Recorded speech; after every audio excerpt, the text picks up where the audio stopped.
Welcome back! Today we have something super exciting to show you. We'll be taking a look at not only one, but two laser engravers from Monport. Monport offers a wide range of CO2 and fiber laser engravers for both hobbyists and industrial users. Today we'll be testing the latest desktop CO2 laser from Monport, the Mega, a 70-watt desktop CO2 laser, as well as the GA100. This is a MOPA fiber laser engraver. We'll go over each of the machine specs and put them to the test so you can decide which one is right for you.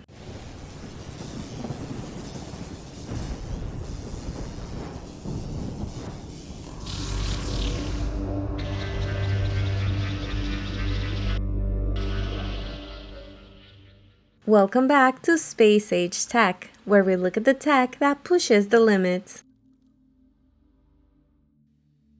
Let's start with the Mega. We were super excited to receive this laser. This is the largest and most powerful desktop CO2 machine we've reviewed so far. The machine itself came in its own wooden cargo crate, which added to our excitement and anticipation. The setup was minimal. After unpacking, we removed the protective foam from the laser tube, filled the antifreeze tank, and connected the power and exhaust systems.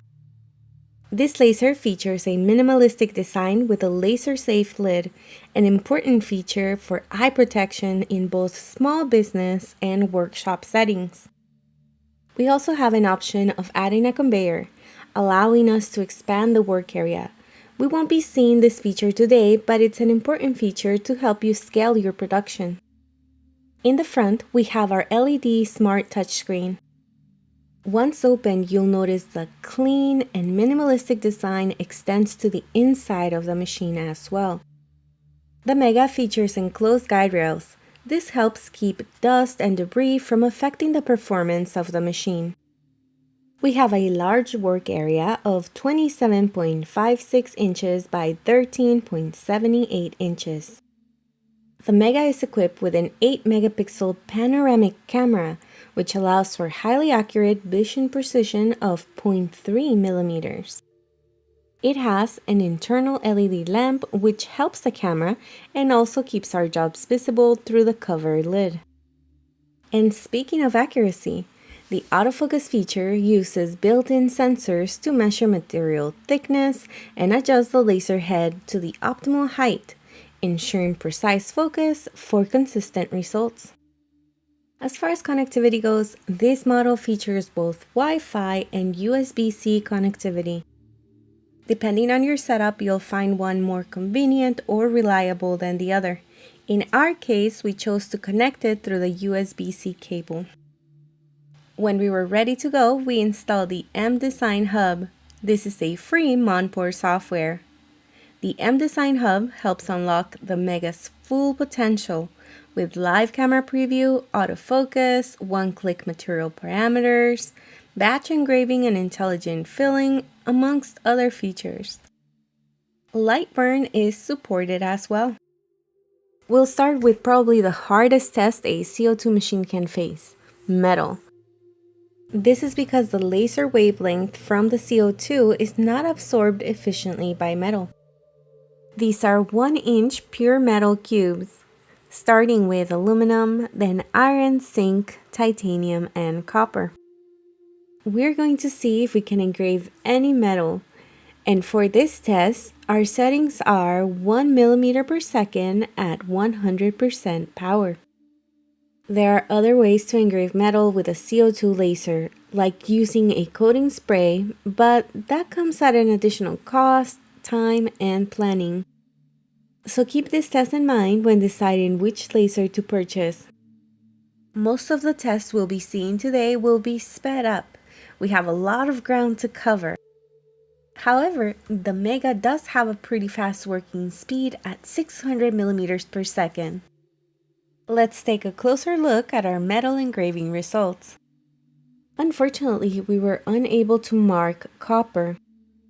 This is not a surprise since copper reflects most of the infrared wavelength emitted by the CO2 lasers. Titanium, on the other hand, seems to absorb some of the infrared wavelength.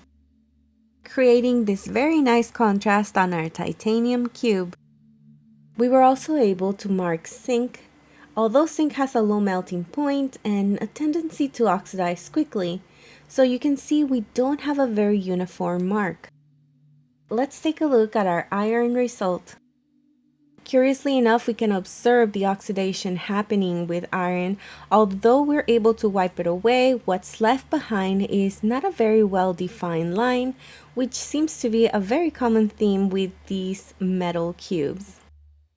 We have one last cube in aluminum, and unfortunately, we were not able to mark this material.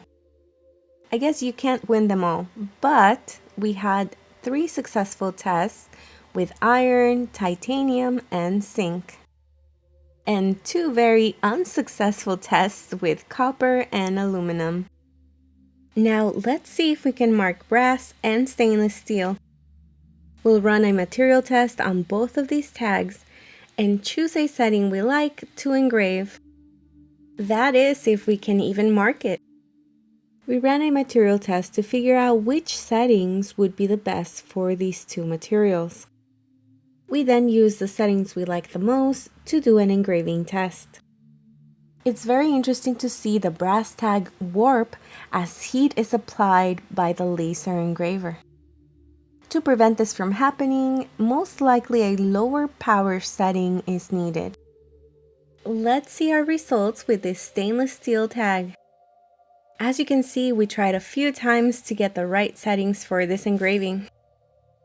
Brass was a very interesting test. We saw some melting, scorching, and some warping of the material. Usually the bending happens when there's an excess heat buildup, so perhaps more testing is necessary on this material. Let's try some organic materials. Here we have wood. This is a 1-inch cube, and we'll test if we can cut through it completely. This was a fast test, only a couple of passes were needed. We were easily able to cut all the way through this material. The power, however, was kind of high, so you can see some scorching on the sides.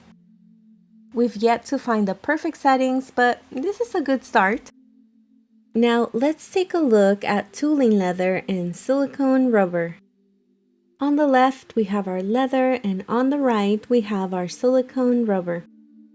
For this material, we ran an engraving test. We figured out which settings we liked the most and then went ahead and engraved our design.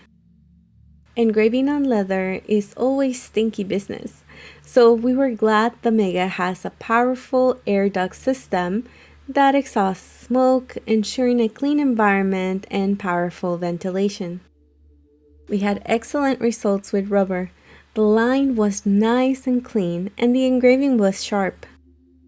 If we take a closer look, we can observe that the cutout was very clean, and our engraving was not far behind.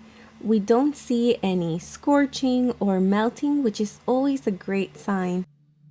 With our leather, we also had some pretty good results. The engraving was super crisp, and the cuts were pretty good.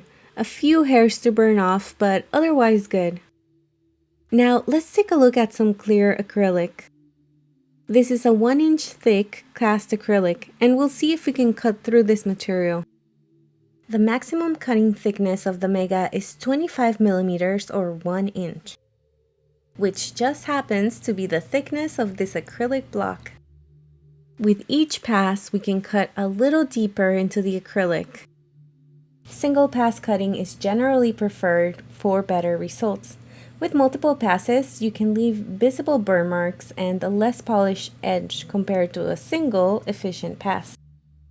Cutting and engraving clear acrylic is definitely one of the selling points of CO2 lasers.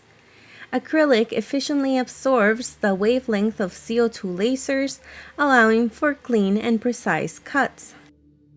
For different acrylic thicknesses and colors, you will have to find the best settings. In our case, we had to try this a couple of times. For our first try, we were able to cut all the way through. However, it was a little bit difficult to push the cutout, so we decided to try a couple more times. In this first try, you can see that the edges were not as clean as we would like them to be.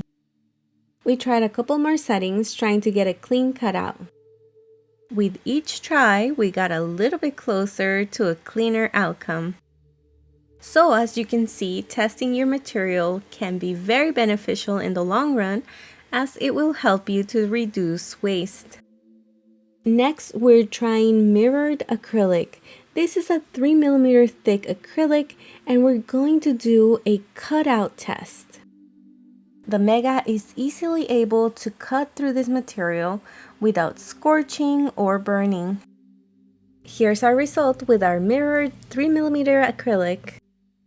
At first glance, it appears we were not able to cut through the material on the design part. But with the help of some handy tweezers, we were able to pop out the cutouts. As you can see, we had a pretty good result. All the cutouts were beautifully executed. Let's continue with wood engraving. This is a 1-inch thick block. It has a 15-inch diameter, meaning it's a little bit bigger than our work area. But that's not a problem because our bed size is actually larger than our working space. As you can see, we've already done some material tests. And because this round is composed of different pieces of woods, we might see some variation on the depth and color of our engraving. Although we marked the middle of our board to aid in centering, it was not necessary. With the smart camera, you're able to visually position your design right in the middle, saving you a lot of time in centering your objects. We noticed some scorching towards the rim of our design, and this is due to the settings being a little bit different than the rest of the engraving. This is our final design after filling, sanding, and applying oil to our board. Let's move on to stone. Here we have a few whiskey stones of different materials. We have basalt, granite, marble, and soapstone. We'll first do a line test to see if we can engrave any of them at all. It's very possible that one or a few materials might do better than others. Before we take a look at the results, place your bets. Let's take a closer look at basalt. Although at first it seems that we were able to mark this material, we do see that it's pretty jagged and perhaps melted. We were also able to mark granite, although the effect is pretty similar to the basalt. Marble also had a similar result. This tells us our power should be a little bit lower to achieve better results. However, soapstone came out very well. Let's give our stone another chance and engrave our Celtic knot design. As you can see, engraving on soapstone gives us a very nice high contrast. Unfortunately, marble did not have the same fate. We can barely see our design. Basalt was very nice. You can definitely see our design, although the contrast is not quite there. And granite is actually about the same. Therefore, our winner for this round will be soapstone. Let's do one last test on stainless steel. This again is a whiskey stone, but it's made of stainless steel. Because we have a high accuracy motor moving system, we can engrave small items like this.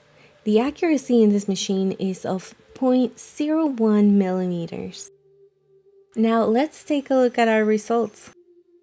It actually did pretty well. We were able to engrave our design. However, if you zoom in, you can see that the lines are not as sharp as we would like them to be. Let's take a closer look at our results from the Mega. Keep these results in mind as we move on to our GA100. The Mega was super easy to set up and very fun to test. As you can see, this is a very versatile machine. You can cut and engrave on acrylics, wood, rubber, leather, stone, and even mark some metals. The large engraving area is an absolute plus, and its fully enclosed design makes it super home shop or beginner friendly. Let us know your thoughts in the comments. Now that we've seen the Mega, let's switch the spotlight to the GA100. The GA100 is a powerful 100-watt MOPA fiber laser engraver. As you can see, this is a very compact unit that specializes in engraving metals and most plastics. With a powerful 100 watts of output power at 1064 nanometer wavelength, is not only able to mark metals in color, but also deep engrave and even 3D engrave. It was super easy to get started with the GA100. The hardest part is really just taking it out of the crate. The assembly consists of just securing the support column, but in about 10 minutes, you should be ready to get started. Right out of the box, we notice that this is a very well-built unit in an all-metal casing. Aside from the laser itself, in the box we have a few things. We have our trusty manual, our very important safety glasses, a USB with very important drivers, our power cables as well as USB cables. We should note here that this machine is not Wi-Fi enabled, so we'll need to connect it directly to our computer. They were very nice to include some material samples and a USB to USB-C adapter. Finally, we have our Allen wrench kit for adjustments, our measuring tape, and some tools to hold down our materials. These work with our perforated laser bed to keep the materials secure. One of the most convenient features of this machine is the ability to autofocus, making this step faster and more accurate compared to manual focus, of course. After we turn on our machine, we'll be able to use the up and down buttons to focus manually. However, it's a lot more convenient to use the autofocus button. This will lower the laser head to the optimal height between itself and the material we are trying to engrave. For all our tests today, we're going to be using the autofocus feature. The laser head itself can be rotated to engrave objects that might be too large for the laser bed. This is probably where the manual adjustment option would come in very handy. Let's give the autofocus a quick test. As you can see, the laser is measuring the optimal distance between our object and the laser head. As it adjusts, it automatically lifts and lowers the laser head. We have a lot of overheads to engrave tall items. On our laser bed, we have a work area of 6.9 inches by 6.9 inches. And just like that, we're ready to get started with our test. One little piece of advice here because we almost made this mistake. Don't forget to take off your lens cap. And once you're done, replace it. This is to keep your lens very clean and working its very best. You can expect this machine to be with you for over 100,000 service hours. So be nice to it and it will be nice back. Our first test will be on our 1-inch metal cubes. This is where the fiber laser shines, so we're expecting some great results. We have copper, aluminum, zinc, iron, and titanium here. We'll be trying a few passes at full speed. By the way, the marking speed of this laser is up to 10,000 millimeters per second, exponentially faster than the CO2 laser we just saw. One thing to note here is that we're using an enclosure that doesn't come with the machine. We highly encourage you to build your own or purchase one, or just get in the habit of wearing your safety glasses whenever you're working with this laser. If you go for the enclosure route, just make sure that the vents that are located at the base of the engraver are not obstructed. We have vents throughout the base and the back of the machine, giving it excellent heat dissipation capabilities.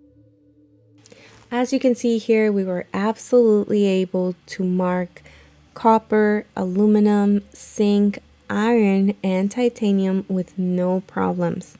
More importantly is the quality of the engraving.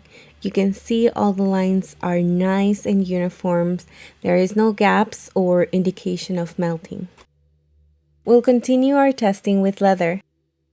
Our first test is a materials test. Here we are seeing which setting would be the best for engraving. Once we found the setting that we liked, we decided to engrave and cut this material. We can observe some fumes coming off of this engraving.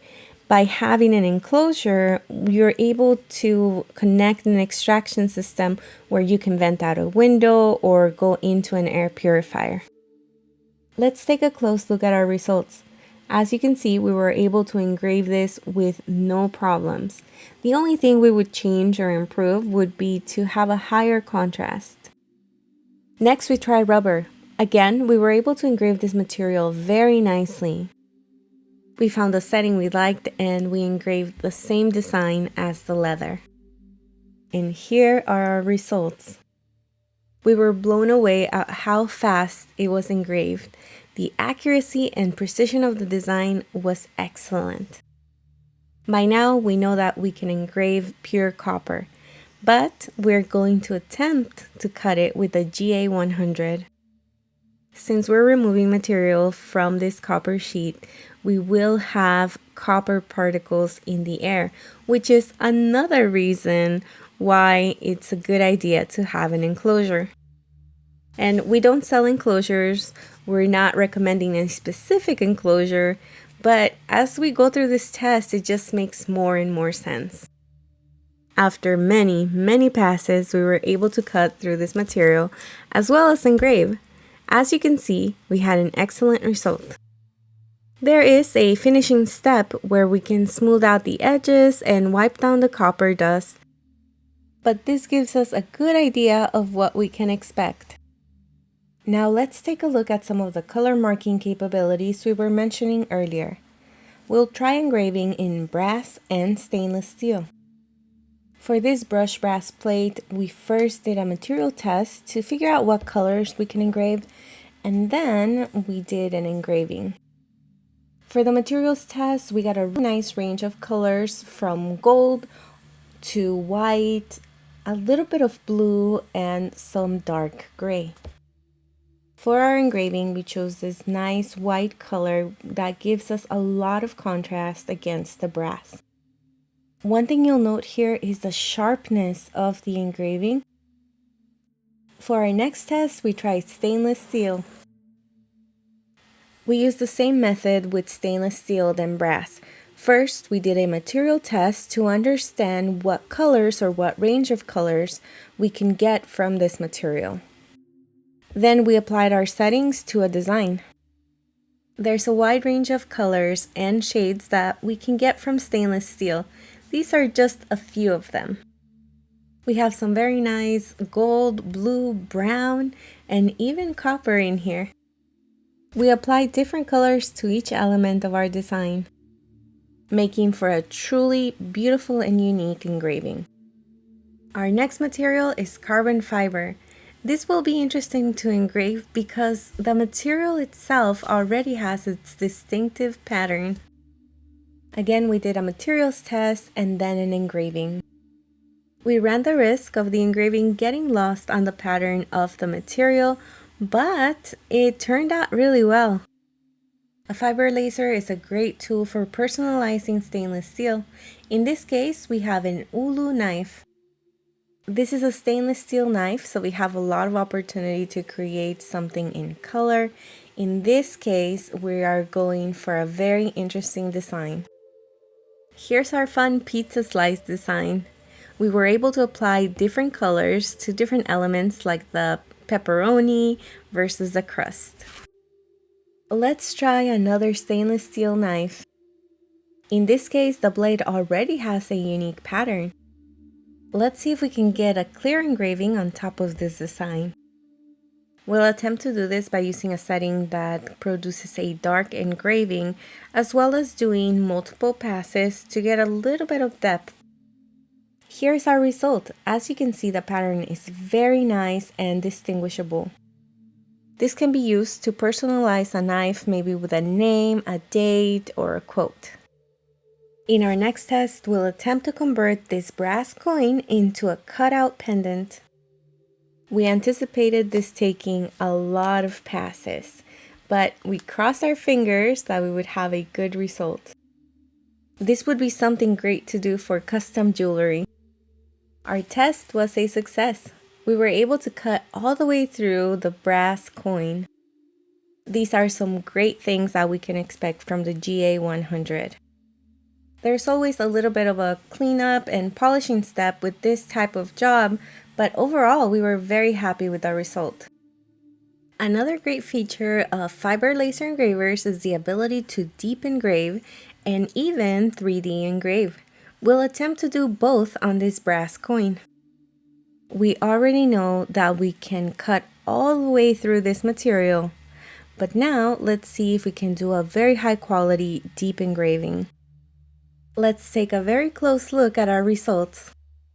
The GA100 did a fantastic job on this deep engraving. The lines are nice, sharp, clear, and the different depths in the engraving really draw your eye. And on the back we have our 3D engraving. Most of the detail is concentrated on the wolf itself. You can actually see the fur texture in the chest and in the tail. These two features have a huge potential. You can turn a graphic or a photo into a very unique piece of art. Overall, we were very happy with the GA100. Setup was super easy.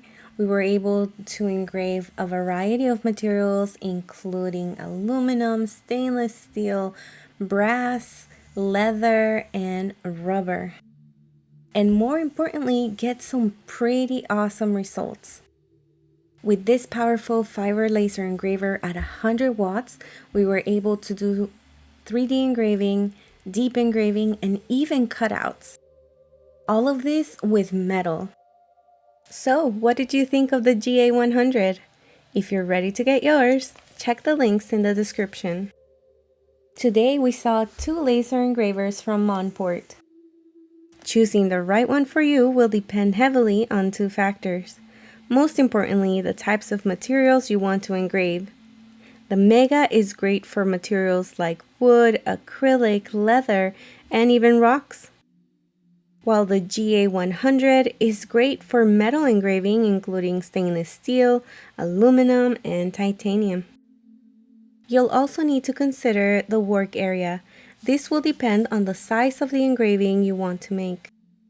The Mega has a large work area at 27.6 inches by 13.8 inches versus the GA100, which has a work area of 6.9 inches by 6.9 inches. There are other considerations such as the learning curve of CO2 versus fiber laser engraving, the space you have available in your shop or craft room, and of course, the price. But the first 2 considerations are the most critical in our opinion. If you're interested on learning more about these 2 laser engravers or Monport, check the links in the description. We'll be reviewing this and other amazing technology in our upcoming videos. If you enjoyed this one, please like and subscribe. It really helps our channel grow.